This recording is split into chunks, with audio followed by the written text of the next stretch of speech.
It's the E-commerce Master Plan Podcast. Here to help you grow your e-commerce business faster and more efficiently by cutting through the hype to bring you inspiration and guidance from the e-commerce sector and beyond. Here's your host, Chloe Thomas. Hello, Master Plan World. Welcome to our latest podcast. It is a pleasure to have you all out there listening. I'm Chloe Thomas. I'm the creator of the E-commerce Master Plan. I'm an author, speaker, and advisor, and I focus on solving your e-commerce marketing problems.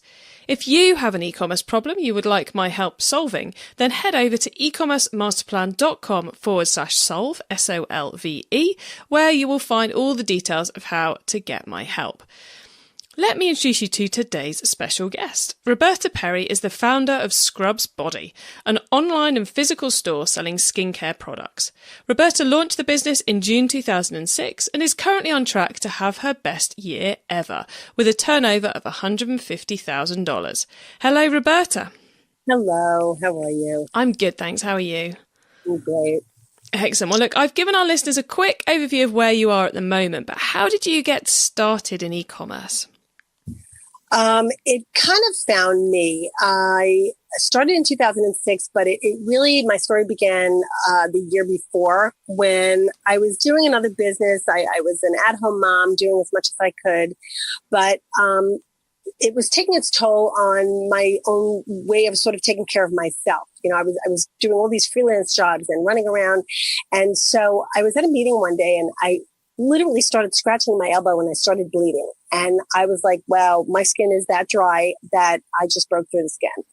And so I was then on just about a year quest for the perfect body care product, because the first place I went into introduced me to a body scrub. It was kind of like the salesperson said, you know, oh, let me introduce you to this lotion. But her manager said, no, I think you need the next step. And I was like, wow, what's a scrub? You know, I had no idea. And I was in my 40s and I was like, okay, this is kind of fun and pampering. And I then just set about every company I could sort of research and every place I went to. And each one brought something nice to the table, but each one I kept finding something wrong with. So in May of 6, I was at a craft fair and I, you know, picked someone's brains just about essential oils and a little bit more information. And I just set out to make myself the best body scrub I could make based on what I had been purchasing versus the information I got. And it was my late sister who suggested that we start selling it. So, you know, as soon as she sort of approached the idea and I knew I was not happy with the job I was doing at the time, I knew that, you know, something good was going to come out of this. Very cool. And was it obvious that you were going to be selling direct to customers in the first place? So going that e-commerce route, or did the physical store come first, or did you consider kind of wholesaling? The physical store did not come for 5 years, and wow. It was not even started as a store initially. Mm-hmm. We started in my kitchen and dining room, and we did that for probably 6 months. And as luck would have it, I was having a little construction done in my house at the time, so I had him convert half of my garage into a little mini factory. So we worked out of 80 square feet for 5 years. And when the time came that I just had boxes lining the halls of my downstairs, my husband kind of looked at me. He said, okay, it's me or the boxes, you know. And we started looking just for places to manufacture and to store some stuff.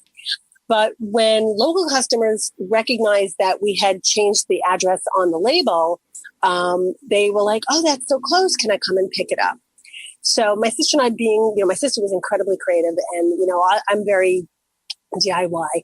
And so we, you know, had this raw space. We all of a sudden we started painting it and we put some carpet down and we were doing tiling in the bathroom and we were, you know, all of a sudden making it pretty because we said, if people are going to come, let's make it look better than it was. And within a month or two, our little sort of outback place became a store. And we just kind of looked at each other, you know, when we initially had just been e-commerce and wholesale, we realized that our passion was starting to lie in retail, which was an interesting shift. And so in the time that we were in that space, which was about 3 years, we completely shifted our business model. I'd probably be bigger if we hadn't in a different way, but I'm happier. Mm-hmm. We were 90% wholesale, 10%, Online and wholesale, excuse me. So yeah, I'd say about 90%. And we shifted to 90% retail and 10% wholesale. I mean, I was in, I know you have Whole Foods in the UK. At one point we were in 26 Whole Foods down the whole, Northeastern seaboard. I mean, I was like just pushing and pushing and pushing this wholesale until we met our customers one-on-one. And then I wanted to get to know them better and not so much deal with the big corporate machine, so to speak. And it was an incredible shift. So we went from then that little small location, which was about 800 square feet, into that same town, had a little more of a main street. And so we just about doubled our space and actually created it to be much more of a store. And then we introduced treatments. So we had massage therapists renting our space and coming in and using our products. And then we introduced parties where people can and create their own scent, and recognizing that we needed different income streams because, sometimes the door is not always, flying open on a weekly basis. So it's incredible how in that time period of that town, everything changed. The entire shift of the business changed for the better, which was pretty cool. And so then I had this opportunity just a year ago, we'll be celebrating a year in this new space in November, to move into a much, much more robust town. We're on Long Island in New York, a town called Farmingdale.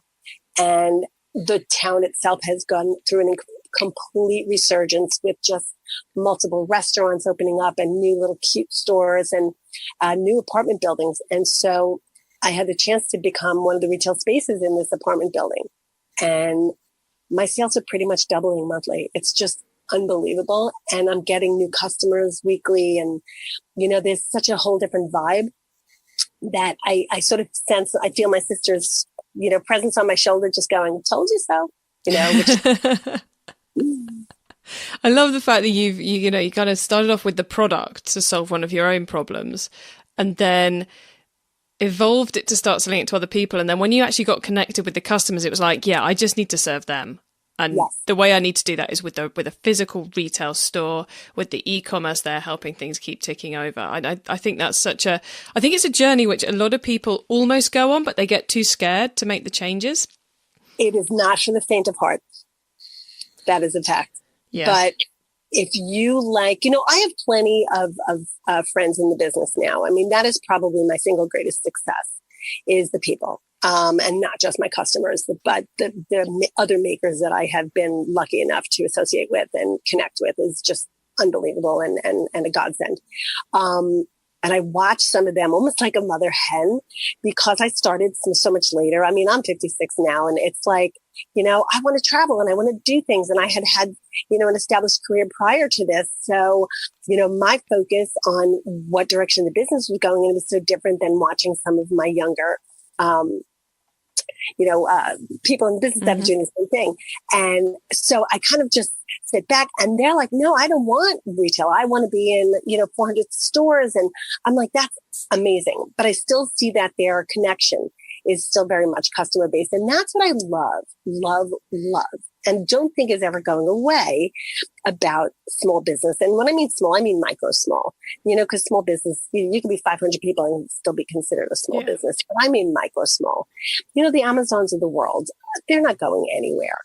But I don't think the small businesses either, because people want to be served. And I don't mean that in a negative way. I mean, they want to walk into a store and, have someone smile at them and know who they are and recognize their needs and not sell to them, but offer them exactly what they need as opposed to what the person wants to sell them. And I do think mid-level businesses are going to disappear. I really do, because, the quick clicks are just too easy, but the customer service is too valuable.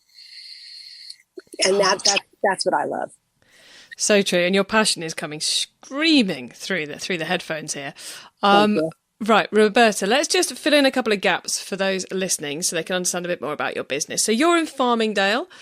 Where are you selling to? Are you just US or are you global? Well, that was kind of a cool thing, is that just because of how expensive shipping is, I really was keeping it domestic for a while. And even I've got friends in the UK, so I've shipped to them just as friends. And it's like, oh, I can't believe all the VAT taxes and the things. Yes, I did. I just sort of, really was domestic. But we were privileged enough to be the finale episode of a show called Sell It Like Sirhant. There's a gentleman called Ryan Sirhant, and he's on a show called $1 Million Listing. I'm not sure if it airs in the UK. Yeah, we've got it. You do? Okay, I think we've got every single one of them as well. All the different cities. So there you go. So Bravo, they gave him his own show, and it was an eight episode premiere. And I'm fingers crossed and toes crossed that they gave him a second season, because then of course they'll re-air our show. But we were the finale episode on that show. So it aired in June, and it was just explosive, and it was pretty incredible to see the feedback. But I get an email from a woman in Perth in Australia, and I was just lucky enough to have been there in October, and I fell in love with the country anyway. And she's just like, it needs to be here. And I watched the show, and I was explaining to her, and she just pushed all the right buttons. It was so cute. And so I priced it out for her, and it was pricey. And she said, I don't care. She said, I'm paying really expensive. Your prices are so reasonable. She said, so if I combine your prices with shipping, she goes, it's pretty much what I was paying anyway. Well, she's ordered 3 times since June. Each time the order is larger. And so I said to her, Tracy, I have changed my shipping now just because of you. So internationally, basically it's contact me with your order and your address. I will tell you exactly what the cheapest shipping will be. And if you're cool with that, I am happy to send it out. Very cool. And what platform are you selling on these days? Are you a Shopify, a Magento, or something else? I've been on a bunch. I had been on Shopify for a few years, but, and I know people who swear by it, and there's not one negative, that I can say about Shopify. The only reason I switched to, WordPress using WooCommerce is because I do like the fact that I own my own site. If God forbid something happened with Shopify, your site will go down. If, something, whatever, with WordPress, if I have a problem with my host, I just take my site with me, and I own my site. I own the content on it completely, and I can move it to another host. Shopify owns your content. That is, but what is nice with, a Shopify or, one like it is that they do a lot of SEO push, which is kind of nice. When I was on them, I had been written about on one of their blog posts and things like that. So they're very genteel in how they treat their patrons, and that's kind of a cool thing. With WordPress and WooCommerce, you definitely have to do all the marketing yourself. Cool. And are there any key widgets or plugins that you like on WooCommerce? Oh, tons. Yes. Let's see. Well, obviously WooCommerce is, a really robust and very easy to use, e-commerce plugin. Estimate is key for spam, because people get tons and tons and tons of spam. I use, I wish I had the list in front of me, but I'll tell you the type, a recart, something called recart, that if someone, leaves stuff in their shopping cart, it'll generate a series of 3 different emails over the course of 2 weeks.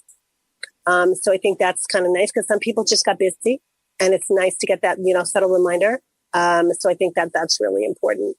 I've got, things where people, comments, printing, very important, obviously, to print out your invoices and things like that, which it's actually a plugin.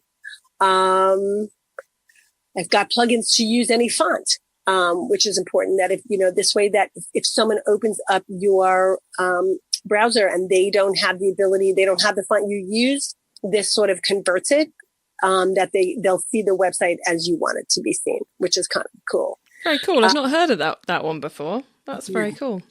Okay. There's a few, there's a ton. If you need me to, I can always give you a list of the ones that have been recommended to me by, the people that design the site. Cool. And what does your team look like these days, Roberta? Because it's sort of with you in the garage, but how many of you are there now?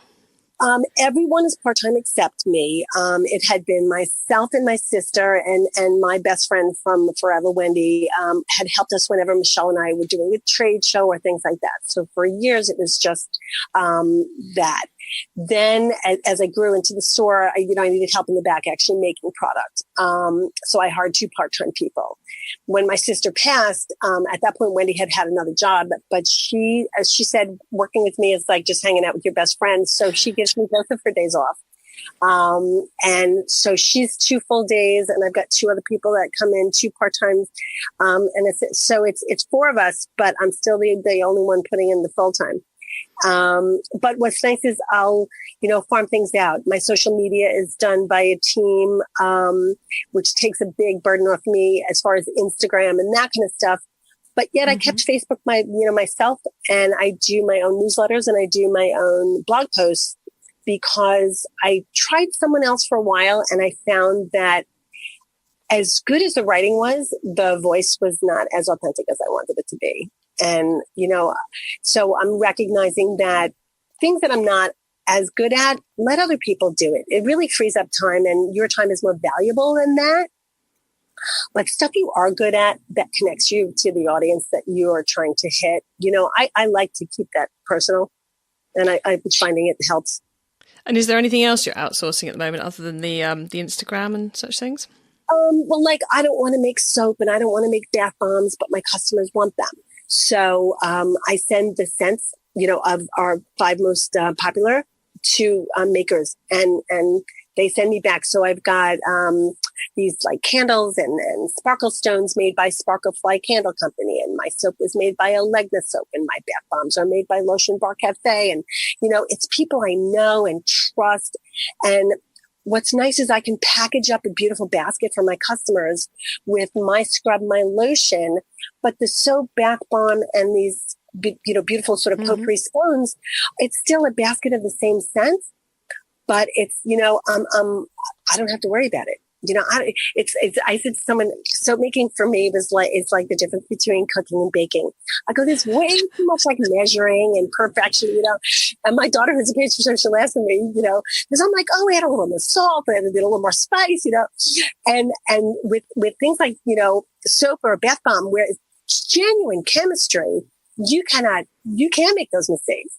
So I'm just like, nope, don't want to do it. Sorry, here guys, the joke is that I was so lazy is when I started the company because I wanted one product that would really take care of my skincare needs. So the scrub is sort of that, so that's why I say when I'm being lazy and I don't want to make other things, here you do it. That's one of the joys of running your own business, isn't it? Like, as you've said, the products you don't want to make yourself, you've found great people to make them for you, but they're still on brand. They're still adding to the experience for your customers. And, I think one of the most interesting things you said earlier was around how, had you stuck with the wholesale route, you could have been turning over a lot more, but you wouldn't have been as happy. And I think that's something a lot of people feel guilty about, making that decision. The decision to choose the business model that suits them and that makes them happy, rather than the business model that delivers the most pound, shillings and pence at the end of the day. I'm so happy that you touched on that point. Fabulous. Because this is the conversation that just came up in my business group recently. It is exactly that. It's recognizing what business do you want? What lifestyle do you want? And it doesn't always have triple dollar signs on it. Sometimes it only has 2 or 1, and that's okay too. And, I recognized, I was lucky in that, my husband it has his home business, and, I knew that I was not losing the roof over my head. So it enabled me to go into this business in a whole different realm, not with any less passion, but with less, I guess, a little less fear. But that doesn't take away still the wanting to do right by your customers and do right. But it did. It took a while for me to realize that that's okay too. No guilt. That's why I get such joy out of watching my my friends who are building these businesses that they do want $1 million businesses, and they do want to. And I'm like, wow, it's possible. I just don't want that. I want to, I don't ever want to retire because I just want to take more vacations. And what would I do in between my vacations? I need a place to go to. I'll go to my store. So it's really, it's so sort of like freeing to have the business you want versus the business you think someone else expects you to have. Oh, that's a great way of thinking about it. It's so freeing to have the business you want rather than the business you think someone else expects you to have. I like that. Thank you. So given you're creating the business that you want, what's the most awesome thing about it right now? The people. without a shadow of a doubt. I am humbled by the products. I am lucky enough to have, taken nature's botanicals and whipped it into a wonderful frenzy and made something great. I appreciate that, and I am proud of that, but the ingredients are not mine. They're nature's.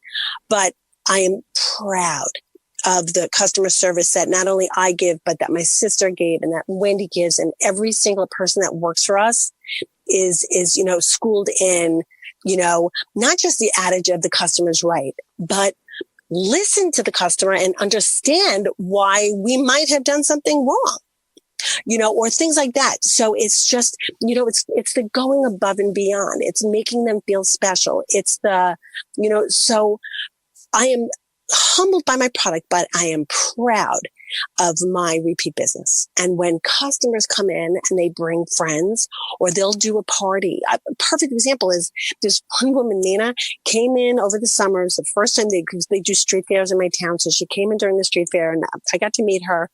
Well, 2 days later, she came in with one sister, and it turns out she has 4 of them. And then 3 days later, she comes in with the next sister. And then a week later, she brings in the mom. Well, they did a birthday party for one sister about 3 weeks ago. And she just came in the other day and she said her sister had such a good time at the party that her other sister wants to do the party there too. All from one customer. And that is my greatest joy. And no matter how much money I will or will not make, it will always be the people. And if they know it, the money comes anyway. Yeah. Oh, so true. Well, look, I think we should go into the top tips round. Now, I love this section because it gives me and our listeners some really quick ideas for taking our businesses to the next level. So, Roberta, the first question for you is the book top tip. If everyone listening to this podcast agreed to take Friday off and read a book to make their business better, which book would you recommend? Oh, besides the one I wrote now. Well, I haven't started it yet, but so far just skimming through it and having met him. So like Sir Hant, I'm super excited to be reading next. I loved Zombie Loyalists by Peter Shankman. Mm-hmm. It really is sort of just what I'm about. It's customer service, customer service, customer service. It's really recognizing you have no business without them. There is no money coming in if you don't have customers. And so if you just keep treating them better, just better and better. Peter says, if you treat them one level above crap, but I'm 500 levels above crap, because it's just so much cheaper to keep a customer than to acquire a new one. And I'm always amazed at when I see this push for new business. And I do, of course, appreciate that. But how about the ones you already got? Treat them, 10 times over the top, and they'll bring you more customers in droves. So Zombie Loyalists, I love. But one of my all-time favorites is The Go-Giver. I always forget the second author, but Bob Berg, I've had some communication with on Twitter. He's a real cool guy. And it's this tiny little book, and it's just sort of like that little engine that could, but it's taking a small idea and how to make it bigger. But I love there's these 5 laws toward the back of the book. And, one of them is the law of receptivity. And it's basically that, it's so important to give, but sometimes you have to sit back and allow yourself to receive because others need to give too. And it's sort of that life lesson, business lesson that says, I don't know it all. There's a lot of other people that can help me. So that's a big one. Mentoring is also huge. I've been so blessed with a lot of mentors. And so I will give freely of my time to anyone who really wants to listen. Excellent. Okay, lots of great advice there. So let's move on to the traffic top tip. Which marketing method do you either prize above all others or think doesn't get the press it deserves? Facebook for me, because my audience is genuinely 40 to 65, is still very effective. Instagram is growing for sure, but my number one tip is the one-on-one is newsletter communication. Emails are not dead. I do one a week. I always get a response back to them. I've been sort of A/B testing lately, shifting my focus from more wellness to more product based. And I'm actually seeing, first I thought it was going to be too salesy. But I started signing up for a couple of the ones that were recommended to me, and I'm starting to see that no, if it's wrapped around a story, it's not so much salesy, it's informational. And I'm getting a better open, but I'll do surveys to people. I'll ask them when they come in and they're like, "Oh, I loved your newsletter this week," or some, and I think it's just a way of staying top of mind, is really important, because social media is obviously great, but it's still that sort of quick. We're all so busy and running through it. And when you get a newsletter that's from a company that you respect and you purchase from, more than likely, even if you don't read it immediately, it's going to stay in your email box. You'll see the headline, in the subject header more often than, so that's still, even if you haven't read it. And then if you open it, more times than not, even if it doesn't initially translate into a sale, it's just that, oh, right, they're still there. Oh, right, I still love them. So that's my number one. Social media is great, but it's other people's platforms. You and your customer make it personal. Excellent. Okay, the tool top tip. Maybe a collaboration tool, a social media plugin, a phone app, or just a way of working. Is there a cool little tool you use that makes you and your team more efficient from day to day? Dropbox, number one. Oh my gosh, I couldn't live without it. Knowing I could do something in my home office and immediately, it's right there for anyone that needs to pull from it. If there's a photo I found, I'll pop it on there and I could pull it into social media right away or into a newsletter. Dropbox, hands down. Excellent. The growth top tip then. If you met someone today who's focused on growing their e-commerce business from 100 orders per month to 1,000, what would be your number one tip for them?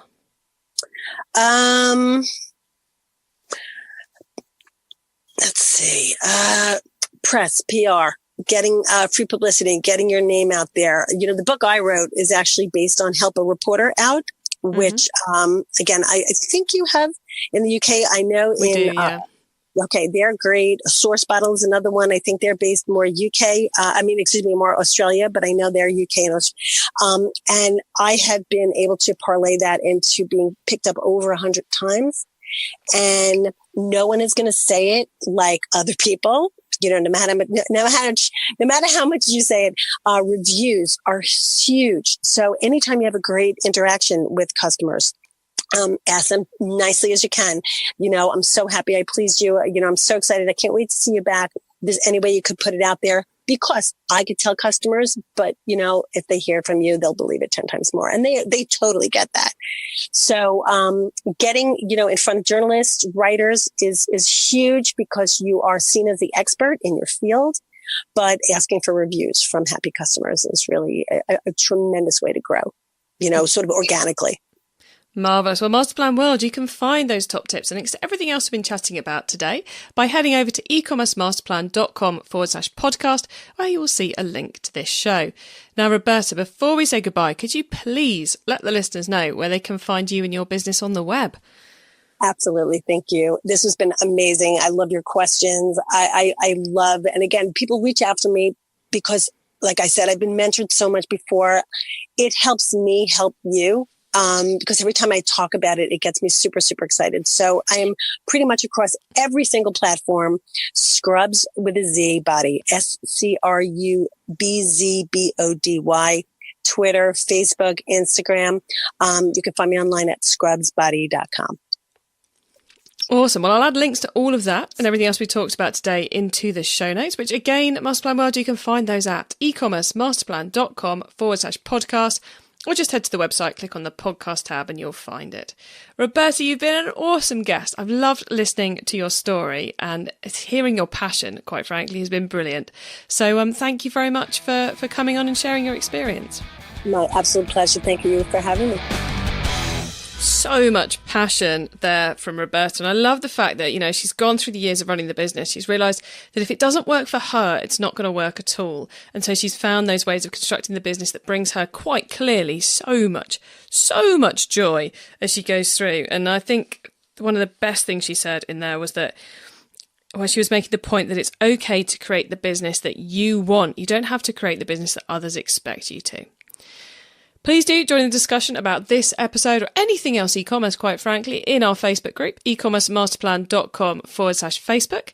And please do share the news of the podcast. Please do get other people listening to it, those who are into marketing and e-commerce, because the more who listen, the more people I can help. Have a great week, all of you, and keep optimizing. Thank you for listening to the E-commerce Master Plan podcast. Find out more at ecommercemasterplan.com.